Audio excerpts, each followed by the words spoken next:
Good afternoon, everyone who are here, and thanks for joining, especially to those who have to leave the lovely weather outside to be here. And I am Sugandha Gupta, a placemaker and an urbanism enthusiast. I'm working at BFAS Plus, which is an architecture, urbanism, placemaking studio in the center of Amsterdam. And I would firstly like to thank you all for participating in our third and last webinar, sadly, in a series of three webinars that we planned. And we had a very interesting and informative webinar last Thursday with placemaking legend Fred Kent and Stefan Bodecker from BFAS Plus. And after that, we also had a very inspiring talk from Okra Donkor and Paco Bunic, who talked about community development, urbanism, and placemaking. And you can see the links of these videos of the recordings also in the chat box. So if you missed it, then you can also find them here. And I would just like to request you all to put your audios and videos off in case you haven't done it so far, so that it's a clearer session. And you can always write your questions in the chat box for our speakers. And also, just to let you know, this session is being recorded so that we can spread the knowledge also afterwards for the people who cannot join today. And then now I would like to welcome our speakers for today. That is Pim Evers and Titia Ex. Thanks a lot for joining us, Pim and Titia. I'm going to introduce them a little bit so that you all know. And Titia Ex is an internationally renowned spatial media and interactive light art sculptor based in Amsterdam. Ex's playful sculptures exist where art, technology, and communities meet. Studio X explores a cutting edge of public arts, human perception, and responsive urban spaces. Her works, objects, and installations have been exhibited worldwide, among other places in London, Berlin, Paris, Los Angeles, New York, Tokyo, and represented in collections of institutions like the University Medical Center Leiden, Stedelijk Museum Amsterdam, Netherlands Architecture Institute, Glass Museum Graz Austria, Donnell Library in New York, and Phillips Museum Eindhoven, and the various private collections. And then following Titia Ex, we will have Pim Evers as our next speaker, who is an entrepreneur who builds, develops, and makes durable businesses and places. So due to his ultra-wide interests, you can find him into placemaking, improving neighborhood squares, venues, and other spaces, developing new businesses, researching new markets, creating interactive concepts, and inspiring people. He is co-owner of 16 cafes, restaurants, clubs, and a bowling venue in Amsterdam. He is also the chairman of the Amsterdam department for Koninklijke Horeca Nederland, the branch organization of cafes, bars, restaurants, hotels, and clubs. Welcome, Pim, and welcome, Titia. They are, of course, our friends from, we have worked in different projects. So it's really nice to have you here. And with no longer delays, I would ask Titia to start. Okay. Yeah, to you, Titia. Well, thank you for your introduction. And well, I changed the name. It was Light Art, but I changed it to the Art of Light because I have to go to the next slide. Yes. Because light art, a lot of people think it's about artificial light, but actually it's not. It's about the art of light. So it's about daylight, natural light, and artificial light. And so this is a short statement. For me, public space is not a separate or static space, but a living organism. Light art in public space does not begin or end in the physical form and is a transfer of energy. It can lift the space out of its enormity and add new and unexpected connections or break fixed patterns of movement. it does not have to draw attention to itself, but just give a view of a space. The art of light as a representative of life, energy, and city and as poetry. So I will start with a few works I made in public space using daylight. And the first one starts in Amsterdam, appears at Amsterdam. And it was at the first edition of the Amsterdam Light Festival. And they said, do you want to do something with the skinny bridge, the magere brug? And I cover it with foil, with a kind of mirror foil. So you can see dance by the water and by the air. You can see the water in it. But also it did welcome the river, and the bridge was disappearing. And I wanted to make this because I wanted also to make a statement to the Amsterdam Light Festival, because a lot of everywhere you have these light festivals, but I think you should have an own identity. So I thought, well, I have to do something what is part of Amsterdam, of the identity. So use the sky, the water, the reflection, where this city is famous for. And here you can see how it moved and went on. And so there was not an artificial light, it's just city lights, what you see.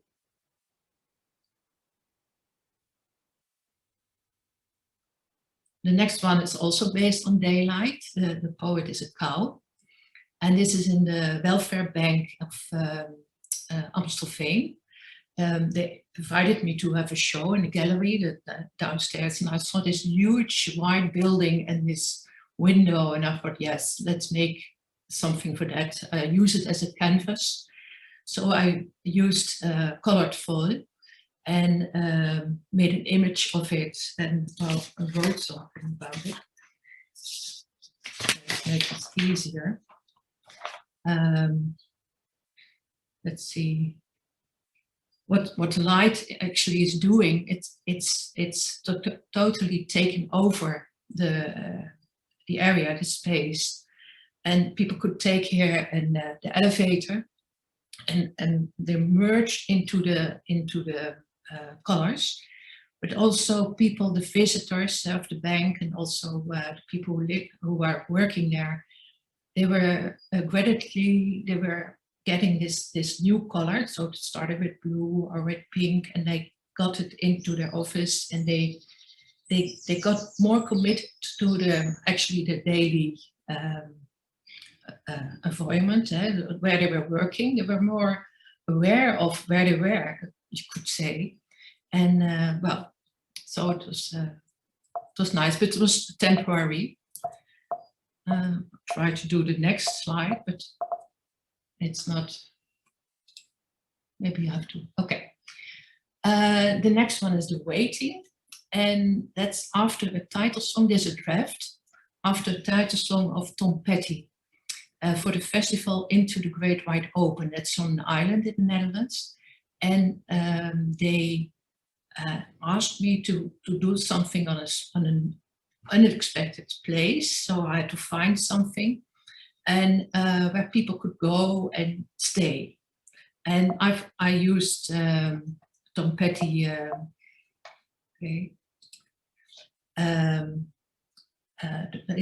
his song Waiting, and he's saying the waiting is the hardest part. And actually that's what we all do, a lot of waiting. And what you see is I'm making use of the twilight, of the transition from daylight to dark. And people were sitting around this. It is not a lake, it is just water. In the winter, this is skate, where people skate. And the lights are doing at random, long, short, long. But people were sitting there and waiting actually for the daylight going down and something to appear, but nothing would appear. It was not happening, we can say.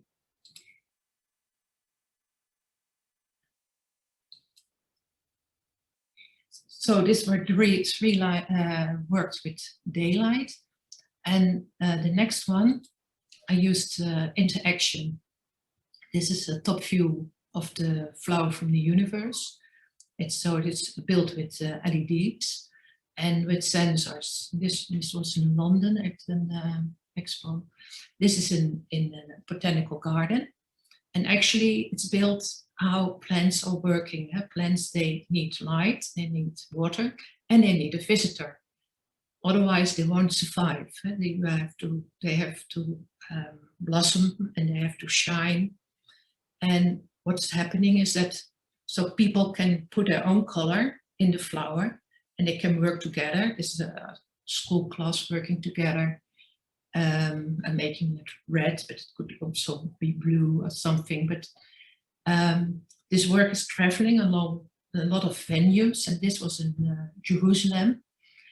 And actually, what you're wearing, you can it goes in the flower, and you don't expect that. But you see also that your neighbor is also putting their own colors in the flower, and they are going to blend. But you can also work with all these strangers together to make one color, and like you can expect in East Jerusalem, people were not expecting this. Like, okay, but families were getting involved and work together, and it was really nice. It's actually also community work, and I also discovered with this work that people it touched really with it, also with the body language, and it's an important work. And the heart are made from a nerve cell because it's a technical flower. Okay, and next one is dynamic lighting. So it was interactive lighting and dynamic. I was invited to make a light work or a light line actually in a tunnel. And also I had to work together with these urban designers and landscapers to build the tunnel. So the first thing was, of course, also the connection. But people hate to go into a tunnel. So that's why they wanted to have something extra with light, but you're not allowed to do this. And they're really afraid for accidents. But I was thinking about tunnels and I thought, well, why are so many people afraid? People driving too fast, or they even stop. They just don't know where they are anymore. So I thought, well, why should you not do dynamic lighting so that you can, you're coming from a landscape and you see everything around you, people with mobiles or on a bike or whatever, and passing cars. And so why shouldn't you keep this landscape with you and make it more dynamic? So it was not allowed to, but I went to the university and they helped me to build this in a simulator. And it was a party. It was just a party to go through it. And it has won also several international awards, because the chair was saying to me of the jury, from like, now we know what to do with all these unloved places. And so you don't think this is a tunnel needs placemaking, but yes, it does. So what's happening, you're arriving with your car, and the first image is never the same as the last image. And it's actually bringing you to the other side. This is also a more community work, more or less. It's in Amsterdam, Juicy Lights, and it's dripping light. And you can also interact with each other. So if you're activating it, so it's dripping, you don't have to do anything, but if you're going under it, you're activating it. And if somebody else is also on a grape, you can get the same color. yeah, this is because I thought for placemaking, this may be nice to show. So this is the Katermarkt. So it's a market only not on Sunday, so 60 days a week. And they want to have a work. And what I find important is to make also that it is in the daytime, it's also an image, also important to be something, and not like sometimes you see this light works and they're just in the daytime, it's like spaghetti, and in the evening it's beautiful. But so I made a mock-up. So this is carbon, and it's the people who were involved were the residents, of course, the people living here, the neighborhood, but also the people from the market and the people from the shops. And they all wanted to have this art piece, but they said, well, maybe it's too big. Maybe it's too big. So I said, I'll make a mock-up. And that's this image what you see right now. So on a rainy day, we drove along all these windows for people to look out of the window and see if they really were blocking the side, and they, at the end of the day, everybody said, right, great, thank you. So I got all the permissions for this work, and you see here the beamer. So this is how it looks daytime. There's 6 of these grapes. So in daytime, it's just reflecting the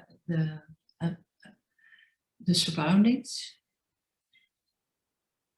And of course, it are grapes. It's also about the people from the market. It's great that they're already more than a century are bringing this fresh food to this place and to honor them. And these are from the evening. So without the market, it's a different place. It's a different street. And what is happening with the light, you can see the dripping, and people can stand beneath it. It has also at random colors, so it's not like the flower that you that react on your own colors.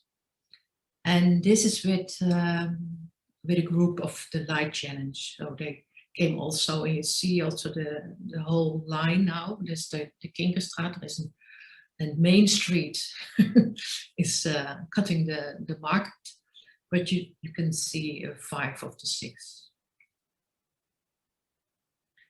So now I'm going to that's fast, Buikslotermeer. This is where I met the people from Placemaking again. The city of Amsterdam, they invited me to come over and to look at it and what I could do with light art. And but so the way of working, I look more holistic. I look more what's happening here and what do they need. And the Buikslotermeerplein where we're talking about is this area. And in fact, it was a swamp, and they make new land of it. And this is the drawing from the 60s, how they built it. So a lot of apartment flats. And here's a huge shopping mall. And what is important to show to you, this water, it's going around. So it's a lot. The land came from water. And this is today. Today it's stopping here, the water, and it's a lot of parking places, and not only in here but also in here and here. Okay, this is the market, but there are a lot of parking places, and the city of Amsterdam will rebuild this place, this whole area. That has to be the heart. And so, but my first observation was like, you have to bring back the water. Because now also with the corona, we need this nature that to connect again with it, and to bring it back and make the places more vivid. Because what happened in the last decades is that they cut actually off the residents. So the people who are living there are not connected to this shopping mall anymore, but it is still the same area. And I think this has to come back. And also, and we do this with a lot of people for placemaking. And I was looking for the water. I was like, how was it built earlier? And I found this on YouTube. So this is a kind of play. It's a race, but not actually. It's fun. You build your own boat, and you need to row 100 meters and ring a bell. You see here the house is the same. Ring the bell and you're the winner. And sometimes there's a jury and they say, well, this is the most creative thing I saw. And it's really fun. And this is actually what I just showed. This parking places. It's the same area and the water is here still. Vital is still going around. And actually, I think also the people in North, they should do this. We see this everywhere in Amsterdam. People have their waterboards and pumping up and just go with the supping in water. And it's very relaxing and it's nice to do with a group and you can chat and it's kind of enjoying slow the nature of Amsterdam and as now with Corona more and more people are doing this. But in North they can't because it's not, there is not a loop. You can only pedal a little bit around, but that's not what you're doing. This is one thing of the North that I'm looking at, and the other part is actually the housing. If you talk about light, now you see here the problem. It's all dark at night, and you have one front door. And actually, what you see in this kind of neighborhoods, and in the evening, hardly anybody is on the street anymore, except a few groups, and people don't feel safe. So my offer is to do a light walk with all the people, so from the shopping mall, but also the residents, and just walk around and see what you feel and what you want to do different and what you like. Because I can put, of course, something in here, but probably the manager is doing this already for decades. If something broke, he will replace it, but it's not what light is and what light can do. This is a view on one of the places of the shopping mall, and it's not like, oh yeah, that's the place to be. Okay, this is the last slide. This I finished with an artwork, the walk, and actually there's one, but it's huge, and it's called the walk because you have to walk around it. It's an object and a screen together, both, and it's about the walk we make every day. Great, Titia. Thank you so much. Yeah, this was a great presentation. And yeah, before we go to Pim, I just wanted to know, like, what do you also think about placemaking with light in the winters? Like, how do you see that can affect? I mean, right now the weather is great. You know, people can be outside. But it has always been a question how winter placemaking can be done, and I really think that light is one of the main elements that we can use. So do you have something to say about that? Yeah, well, it's of course it's great to have more this warm light outside in the winter and makes it cozy and everything. And we have this light festival, and it's also doing a lot about it. But I can also imagine that a neighborhood as the Buikslotermeer, that a temporary light walk with people make their own light things, it would be also helping.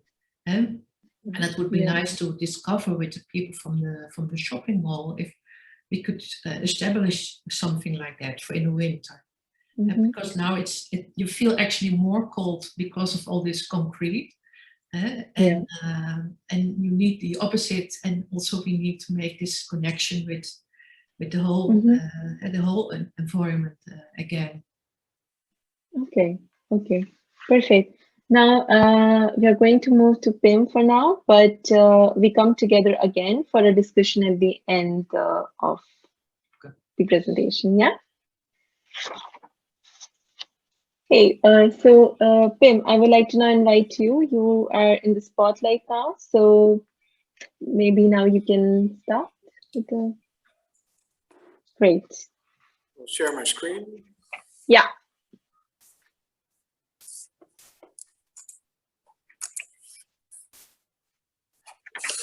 Hi everybody. Good that you're here.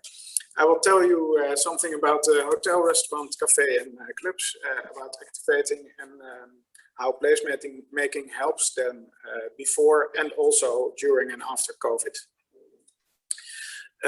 I have several different venues in Amsterdam, really different ones. I like that. I like to do some new stuff and make places useful again.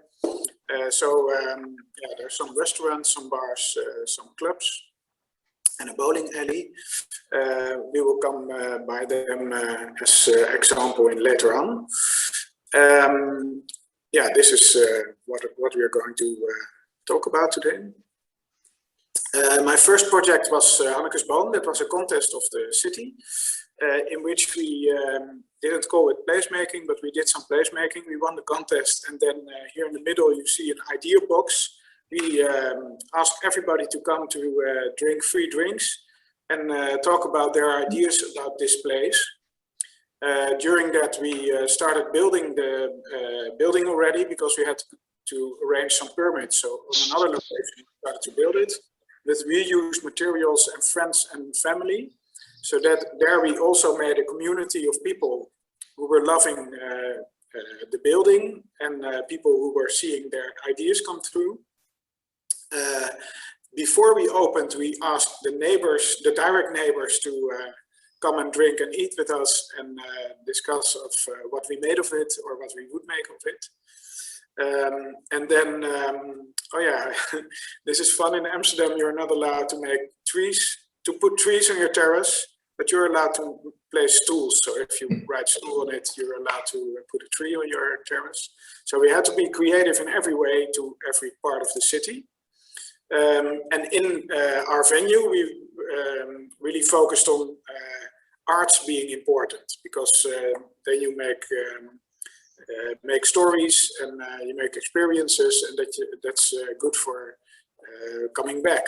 So that's painting, singing, performing arts, music, of course, and also we wanted to be, if you visited this place once a month, during the daytime, during the evening, you should experience it as a different place. So we have a lot of sports and we connect to the water. We build a little harbor, we do some board games, and we are always trying to change things. And sometimes you come there with your little boat and there's no space because we invited a big boat. So we really try to get you out of your comfort zone, and that makes the experience nicer. And right now it's one of the popular places in the city. And that's not just because the fantastic location. The main goal of the city was, in this part there was, let's see, this place was used by criminals. It was dark, it costs money because the police had to visit a lot. The contest asked us to make it lively, to increase social safety and make a public function, and try to make the area interested in this little space in which they weren't before, so that there could be an attractive route. Everybody declared us for crazy, but right now it's a really attractive route. if this little bridge is open. We are, of course, focusing on hospitality, but we're also connecting neighborhoods. We are inclusive. We are a little bit more affordable than other places in the city center of Amsterdam. We are caring about our customers and about the environment and about everything around us. There's dancing, there's arts, there's different events. We are trying to be as durable as we can, but you can order Coca-Cola at our place, so we're not excluding in that. But we pump up canal water to flush the toilets. We are using milk cows for our hamburgers. So we're trying to make our love from Hannekes, as we call it, to as broad as we can. Here you see that we talked about some, we took historic pictures of the place, and we tried to make the building a little bit like what was in 1600s. We're doing dancing, we're doing a little theater, we're making artworks on the tables, making all kinds of parties. So yeah, this is really a lively place in which it wasn't before. And that's, I think, what makes places interesting. Of course, hotels, restaurants, and bars have good beds and good food and drinks. But if you do something more, you're creating really fans. And I think that's what it's about. So you have good food, good drinks, hygiene, and everything. But if you connect with your neighborhoods, you take part in meetings, you focus on education and help people. You're taking part of workshops and really dive into the subject. Make thematic events, then you can connect, and that's really connectivity if you put it in your staff and your vision.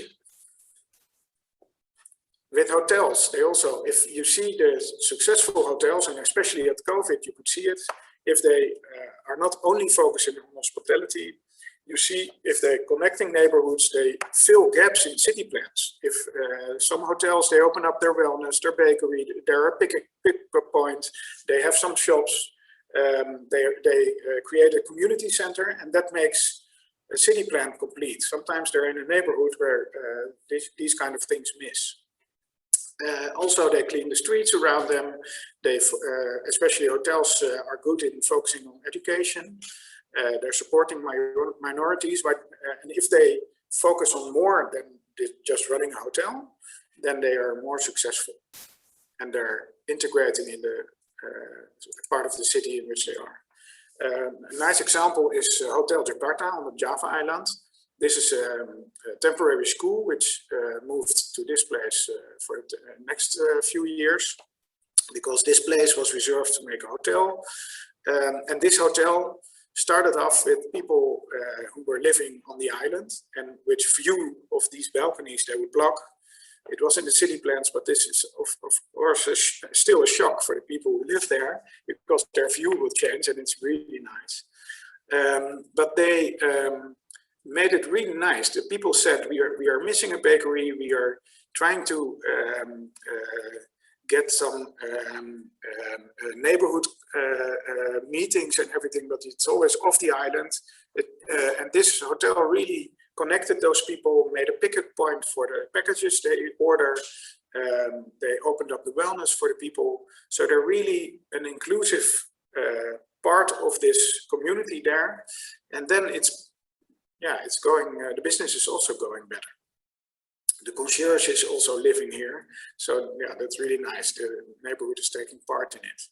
Another hotel, this is not far from there, the DoubleTree on Oosthoek's Island. They say everybody who can see us, and it's a really large building, you can see almost all of the city here, is our neighbor. So they organized neighborhood drinks with all the people who wanted to be there, their neighbors, so all people of Amsterdam basically, and they would discuss local news. They would start events of cleaning up the island, and they would tell about their functions. So they have a little 24 hours public library inside, and they do education, of course, in the hotel. They're really participating in everything in the neighborhood, and that makes the hotel bigger than just a hotel. Cafes and bars, they also have other possibilities than good drinks. They could really be a neighborhood pub, what we call buurtkroeg in the Dutch, which has a function of connecting all kinds of people, the business people, all the people who have different schedules, people who work in the night. So they will try to meet there to discuss politics, and it also has to be about dancing, singing to make the night longer. And they make more connections than just a normal bar with good drinks. For example, this is a little bar in the East. They're really focusing on hospitality. They're especially nice to everybody who comes there. They're really connecting the neighborhood. If someone comes in sad, they're really cheering you up. They're inclusive, everybody's welcome, they're affordable, and they're really caring. If someone is not capable of walking at home, they take care and make sure that someone else is coming along with them. That's also making more than just a cafe, in this surrounding there are a lot of other cafes who are not as successful as this one. And then nightclubs, they of course have good music, drinks and DJs. But there's a value of nightclubs who's often overlooked. They're giving creativity a boost. There are places, they're creating places to be yourself, to escape from normal, to experiment in a safe space. Nightclubs in Amsterdam are really inclusive, world famous about that. They let people discover sexuality, and they're really connecting and let sub-communities meet each other. Then there also is some public space that can use the hotel, restaurants and cafes to make it make it walkable routes. Like this is an example in the center of Amsterdam. The routes around this to the Rembrandt Square were packed with people, but this route was not used. And that's also because it's not really attractive. So a few years ago, there was a reorganizing of this street. And luckily they listened to everything and they had a really good vision. They created some terraces, they made it really walkable. And now it's a more likable place. So it takes the traffic off of other routes. Then COVID-19 came, and it made really clear that we're extremely vulnerable to the visitor business. We had only local guests. If we had guests, we were able to put our meals and drinks in delivery services, but a lot of venues were not used to that. A lot of flexibility was asked. Some people could reinvent their story and their business. That's, of course, really positive. The public space was really important because we were not allowed to use the inside space. And it made clear that your creativity mainly goes about your vision and your staff. If you can include that, then you can be more successful. Like this hotel on the Java Island, they were not allowed to do a lot, but they thought of an event. They made a balcony and beach. They put DJs on the street, and everybody had a wireless headphone and could make a little party in the little hotel room, safe distance from the neighbors, and they could order drinks with the telephone. So this was a party that was unknown in this time of COVID. They also made a tropical walk. They have a tropical garden inside, so people could have the experience of being outside in the woods inside of a hotel when it was really cold outside. So they really were a little bit more creative than others. This is a little boat that's mainly used for birthday parties and weddings. Nobody was celebrating that. This boat, we turned it into a pizza boat. You could float by and order your pizza and be on the boat. So there was a little bit positive atmosphere in this venue because it was really sad. Also, there were a lot of city walks, a lot of restaurants were open for takeaway, but if nobody comes by, then it's really hard. So restaurants started to make city walks together. So there would be some people coming by, and that would give the staff a boost. Yeah, they would not leave this venue for another job. Then there were also charity projects. Of course, when we had to close down every supplier of the restaurants and the cafes, they were with fresh goods. So we thought of what could we do with it. We collected hundreds of kilos of ingredients. We made really good healthy soup of it. We rented fridge space and froze that in portions and handed it out to the healthcare people and elderly and disabled people who were not capable of making a good meal or who were too busy saving our lives. So this is a really nice addition to keep our staff working. Also, we thought of the medical staff. They are so overworked and don't have time anymore to cook. So we offered them free meals. If they could show that they worked in a hospital, they could get meals. Because it was important to give them a boost, but it also gave our staff a boost. Then the city was also helping. The city offered some public space to be used for extra terrace because there was not enough room to keep distance. And there were a lot of venues who used that in a creative way, what made it more special to visit. Then also some clubs made a club walk. You were allowed to go inside a club for a minute with a wireless headphone. You could be there with 2 people max. And you could walk through some clubs, get a cocktail and get a little of the experience of being on the dance floor again. That was also keeping the venue alive and the name of the venue alive. There's also a silent comedy. So people were used to go to terraces, but if you could go to a silent comedy, it was like going to a theater as well.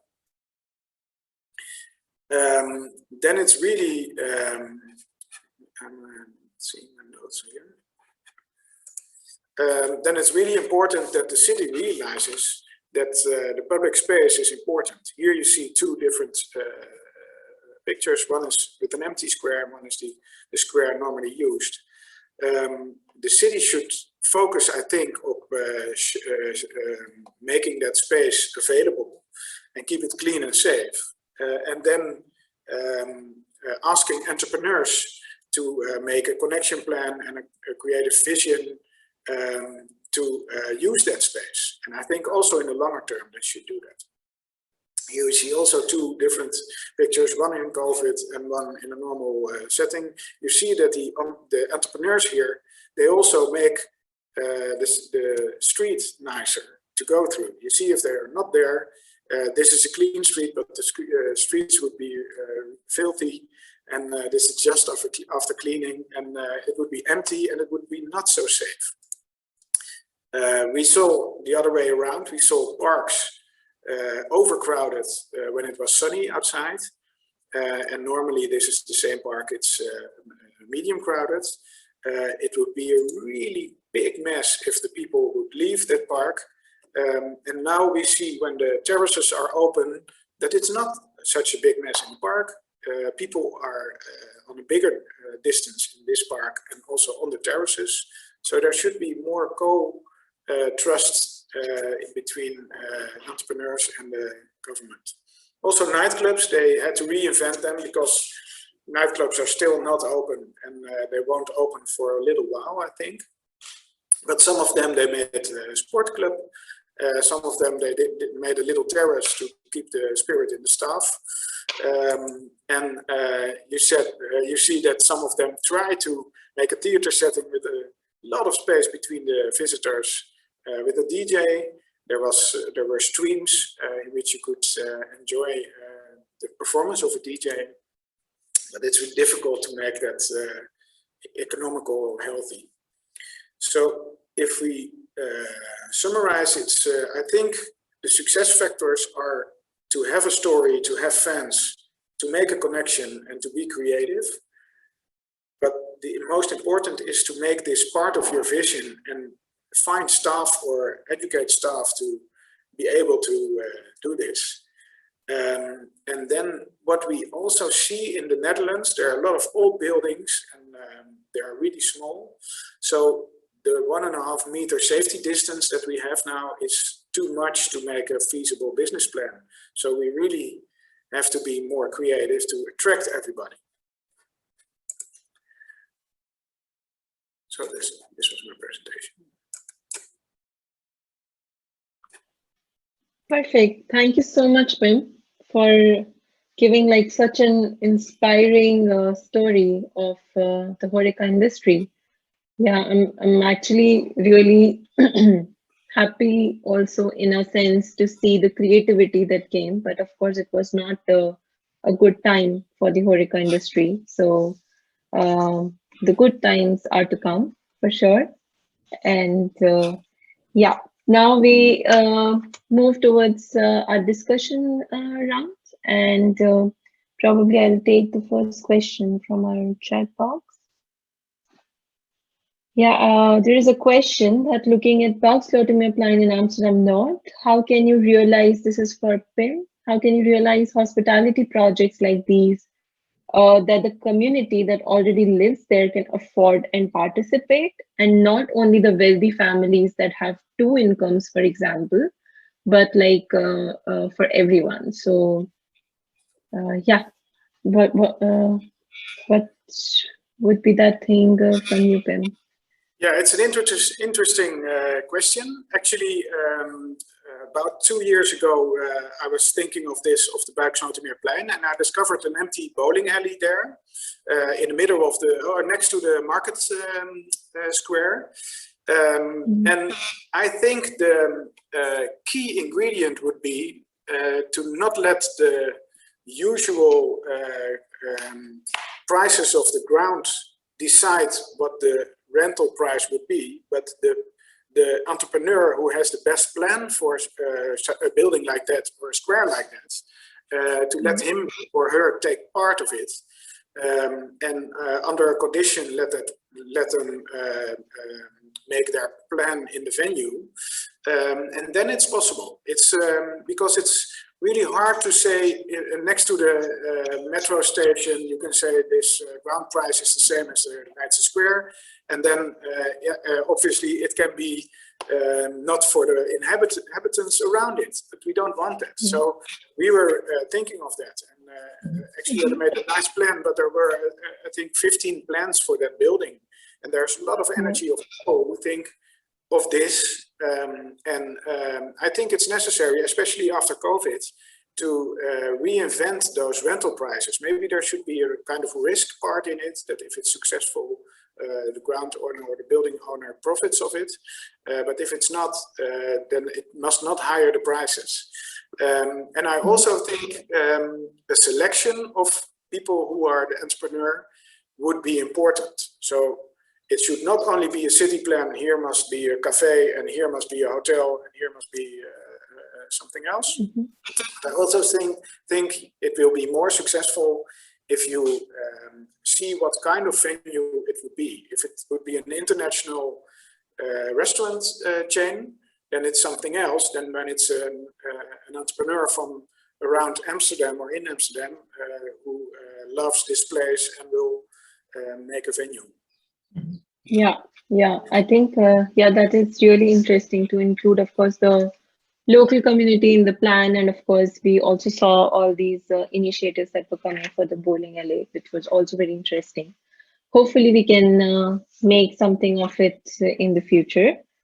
And Titia, I have also a question for you, like seeing all kind of collaborations that you have done with different parties in worldwide, like I would like to ask, like, what do you think is that one thing that was really nice in any other country, that the kind of collaboration that you were able to do in terms of light arts in the public space, and which was maybe missing in the Netherlands, or vice versa, you know, which is, it's there in the Netherlands, but you were missing that kind of collaborations with stakeholders in other countries? Yeah, well, I've more expositions in countries than I did really did the permanent work in public space. Mm-hmm. And but of course they asked me, but like Tampa Airport, but they well, they're American, and they said, well, we only want one person from Europe. So that was really hard, and I was second. And so, but that's, you think, well, how it's possible, but that's the way it went under Trump. And but also with the tunnel art and international success, and people from Austria, they invited me, and they want now all kind of things, but they were like, we don't have to pay because it's art. So all kind of, because I'm not a big company, I don't have this big team, and then would it be easier, of course. But so sometimes I just like, I'm going back. I'm just like, okay, it's fine. And so you need really a good team around you if you want to do this in public space. And true. But I think that's really nice here. I mean, art is appreciated, and there is a good community feeling that you get like while doing projects. So I think that's really a good part in the Netherlands that we can, of course, display for the other people coming from anywhere else. And also, I also saw like there is a lot of inspiration from the technology, and that you have been working for Eindhoven Light Festival. So what can be that big role of technology in the coming times with light art? And yeah, well, a lot. It's well. So what is the light art? So what the part of the technology, because it's actually light is a lot of technology, but I try also to be the part of the creative and the poetry, and you have the technical things, but then you go further with more functional, and I think it should go together and come together in defining the functional, the social, and the emotion. And because we have to be more aware of the day and night cycles, and people need more daylight. They have to be more outside. It's not only COVID, but people get sick also inside. We are more than 90%. Everybody's inside, so people get all kind of diseases. And now they find that people get cancer or whatever. It's all related with this circadian rhythm. And in the evening we have too much light, so we are very strange people. We have to do this with the daylight, and then in the evening we have really to lower the thing. And so the LED is great and everything you can do with it, but we have to go back to another color of temperature, but also dim. So we have the whole city is almost static, and the decision makers are the people from traffic. And actually we shouldn't do that anymore. Or we should get involved as community, as what we want, and it's better for us that it will be in a flow, and that it will dynamic, that it will interact with us, and also that we can dim the lights after some time, because it's nice with the night venues. Some people want to have the Christmas lights, they want to have it outside for months. So it starts in October and it ends in March. So, and people say, well, it's nice, the Christmas lights, and it's nice to have them out, and it is safe here, but actually it's too much. We have to think about light pollution. And if people are going outside, then it should be dark. So it's yeah, people think, well, we can use it 24 hours, so it would be dark at 5, and they shouldn't. So, but with the technique, we can do it differently. We can make it. We can say, okay, till this time, or in these public places you can, or but so it has to be more organic. It has to come together, and we all have to learn more about light, I think, because then you can make a decision, and realize we shouldn't leave this to urban planners only. What Pim is saying, the city of Amsterdam had also to realize what public places need, and had to make it more dynamic, and make it in a flow. Yeah. I mean, it's really interesting to know that there's also this awareness that needs to be there, basically, amongst the community about light and how we can use it actually. Yeah, great. And Pim, of course, Amsterdam is this multicultural city. People are coming from everywhere, settling down here.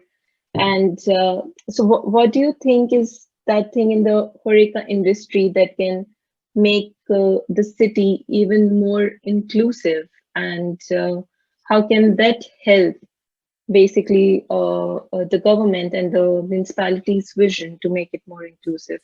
Of course, in some specific areas as well. Yeah, it's going good, but it's not going the best way we can yet. So I think it has to do a lot with education.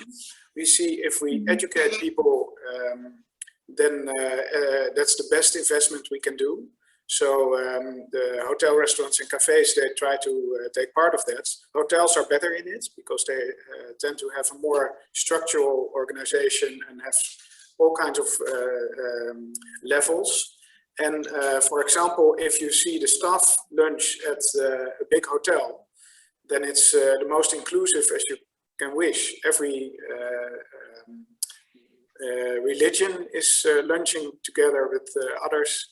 And so, yeah, but I think hotels are really good in it. We see that cafes and restaurants in Amsterdam, they tend to do it good, but the surrounding decides how inclusive it will be. It's not that they are not inclusive, but the customers, they have to come. So I think it helps if you are doing more than only making good drinks. And as you saw at the example of the little buurtkroeg, the neighborhood bar that I saw, that's a really big example because a few hundred meters next, there's also a cafe, also has the same opening hours, has the same permit, and it's not so inclusive as this one. So it's really also in staff. If you select your staff right and educate them right, then it also becomes more inclusive. And I think it's also about caring. If the staff really cares about the customers, then the guests, they feel more comfortable, and then it also gets more inclusive. Yeah, that's really interesting actually, because I never thought also with the staff perspective, but I think that's also very important.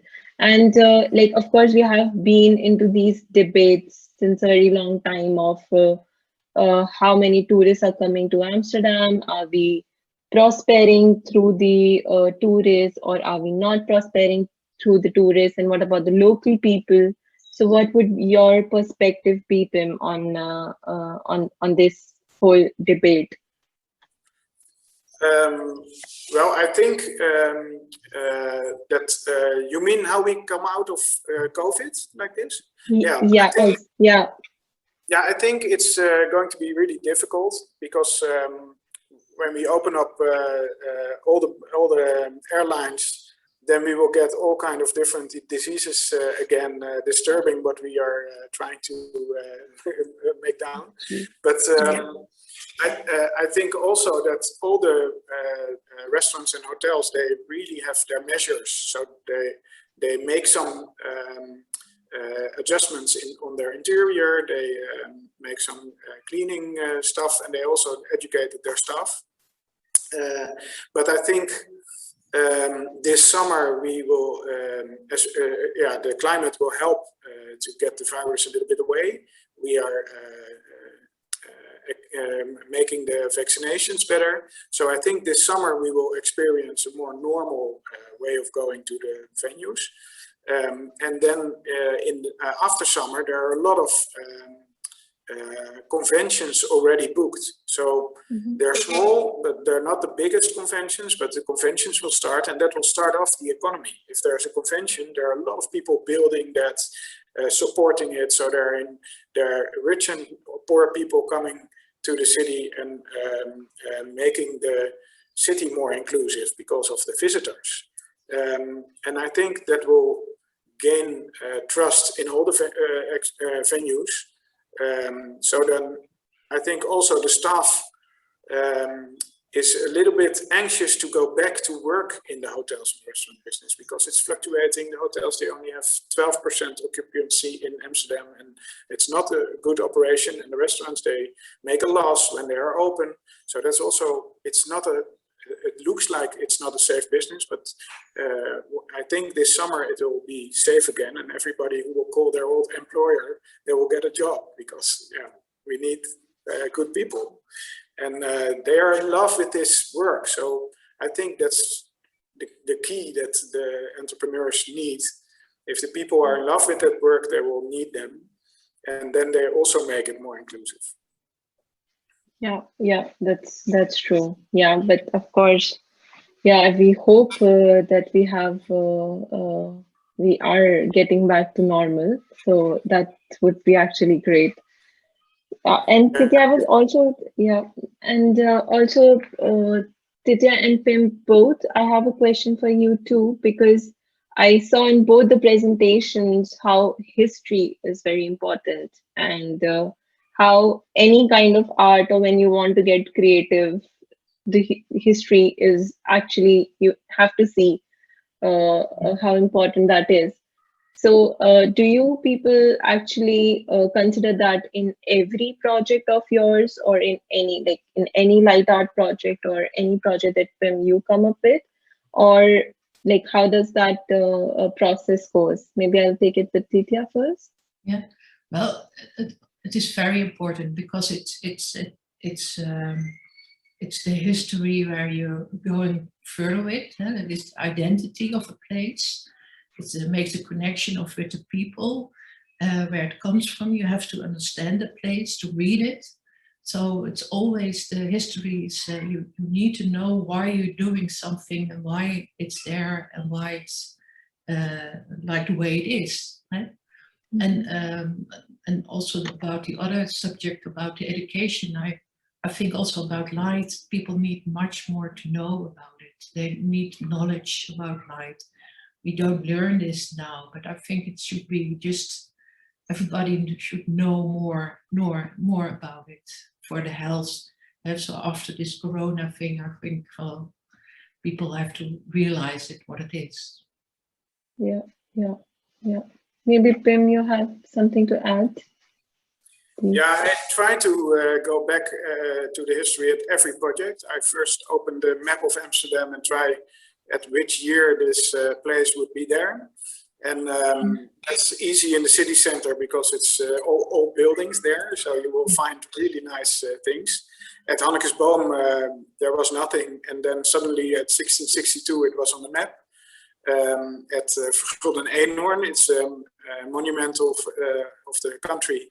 That's in 1702, it's built. And we were really looking out, searching about what was the history, why was it built there, and we tried to do something with that. So, for example, in 1662, they would draw, the maps were for the boats because nobody had a car. So they would draw what you would see on the bottom of the map when you were sailing to a city. And that we put on our roof terrace with binoculars, because a lot of that old seeing is still intact. So it's really nice that you are on top of a relatively new building, and then you can see the history in front of you.